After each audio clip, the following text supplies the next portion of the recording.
Dobrý den. Kolikrát jste už někomu podali zbraň? Někteří z nás mají takovou povinnost několikrát denně. Podání ruky patří na celém světě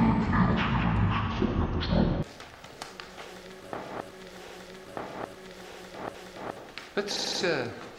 Ahoj, Láďo.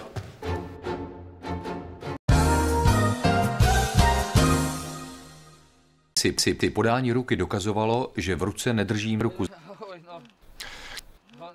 Tomáši, jistě také znáte ten pocit, když vám někdo podá rybu jako leklou zbraň, nebo když vám někdo podá ruku jako leklou ruku, nebo když vám někdo podá leklou rybu jako leklou rybu, nebo když vám někdo podá ruku. Paní doktorko, dobrý den. Představte si, co se mi zdálo. Šel jsem po poli, najednou Ze mě vypadl takový hovniválec. Omluvíte mě.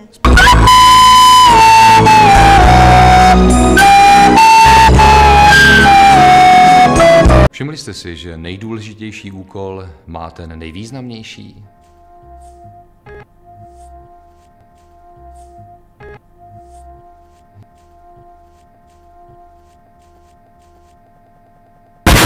Dobré jitro, Láďo. Dobré jitro. Ty kamery si je na místě běžné. Ahoj, ahoj. Příslušníci mladší generace dají přednost neformálnímu. Na velkého ty pičo! Promiňte. Čau, příště. Petře. Na velkého ty pičo!